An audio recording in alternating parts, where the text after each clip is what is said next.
Hello and welcome back. Today I'm going to give hopefully a brief update on where I am. So it's been about 2 weeks since my second round of the nicotine patch, and I'm feeling pretty good.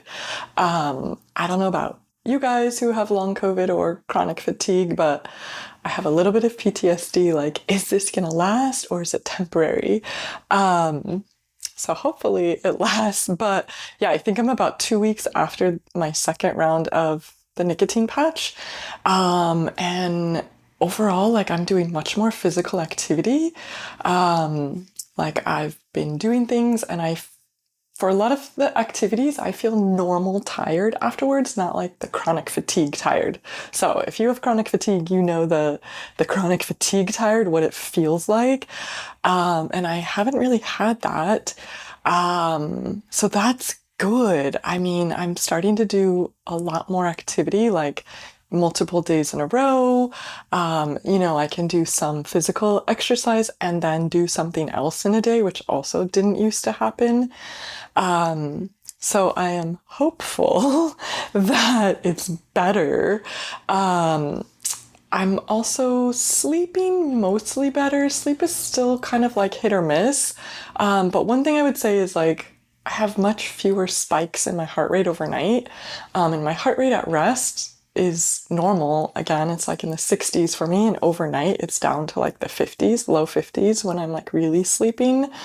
I would say my heart rate still goes up quicker than it used to with activity, but it recovers. And if I do a lot, like I played volleyball last night, it takes me, I think, longer than normal. I didn't track it before, but to recover back to like normal resting heart rate. But again, I feel pretty normal with those activities, which is good.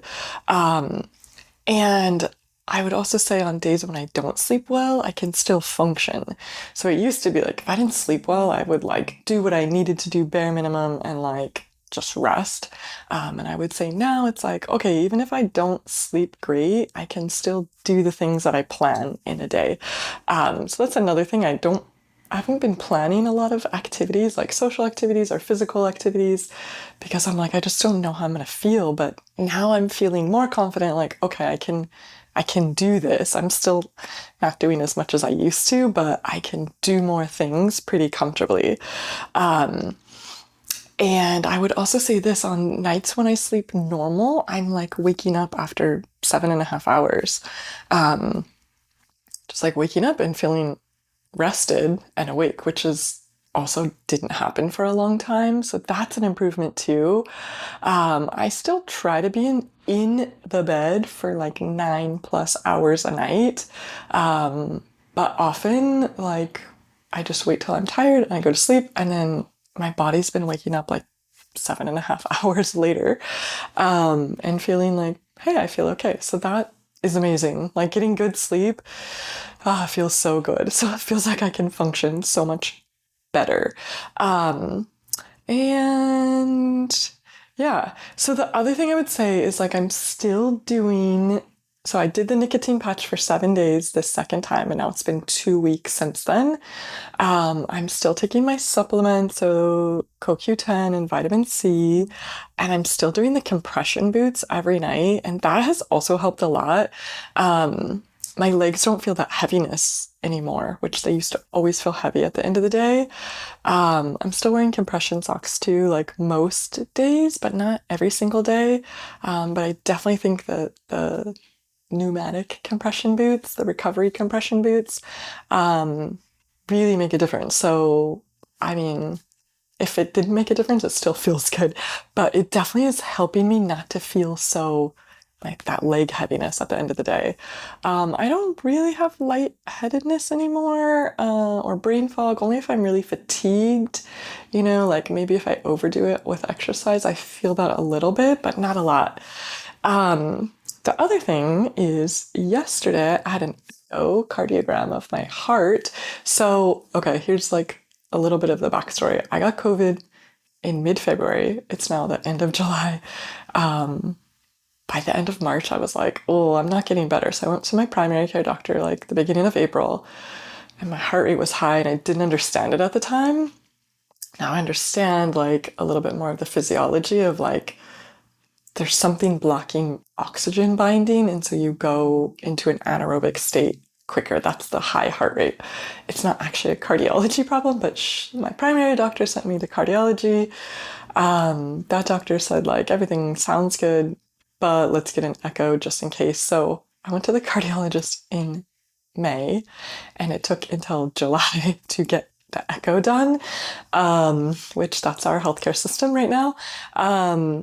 But kind of after my cardiology appointment in May is when I like started to deep dive into like what is happening, because doctors didn't really seem to know or what to look for, a test for. They were just asking normal medical questions, and that I'm like, no, this all started because of when I got infected with the COVID virus. So since May, that's when I like took this class from our physical therapy association about long COVID, which like I learned about the compression boots and the supplements and like the physiology of what's happening. Um, and then I learned about the nicotine patch. So I would say in like the last 3 months, I basically treated myself. And it's much better than any of my doctors have done. But I was kind of like, F you to the healthcare system, because that's why I got COVID. Partly, like, my patient that gave it to me told me after the fact that he had gone to urgent care the day before because he had a sore throat. And he's like, urgent care didn't tell me I had COVID, which is true. Like, I learned from my friends in healthcare that, like, this past year we stopped testing for COVID and flu, and we just told people they had a respiratory virus, which doesn't make sense to me because there are specific medications for COVID and flu, but if we're not testing for it, we can't give people those medications that are going to help them specifically. So I kind of blame the healthcare system for this whole thing. Like, they wanted to save $20 or whatever on a COVID test, and then my patient thought he wasn't sick, came to see me. Motherfucker. Sorry for the like, the expletives. But that's really how I feel about it. Like, dude, if you went to urgent care for a sore throat and they tell you you have a respiratory virus, stay home. So that's kind of like why I decided, like, let me just get an echo. Let me make sure. I'm pretty sure nothing's wrong with my heart. And then also, if in the future I have heart problems, I could say, like, here's my normal echo. I'm assuming it's normal. I don't know. I'll get the results probably in a few weeks. But anyway, so I got the echo. It was really fascinating, actually. You just lay there and they, like, put the ultrasound wand over your heart, and you, like, see on this computer screen. You could, like, see it pumping. And then, to me, the coolest part is, like, you can hear it. Not just a boom, boom, boom, but, like, the fluid, like, whoosh, whoosh. And I think that's when they're testing the valves, like, do all the valves open and close fully?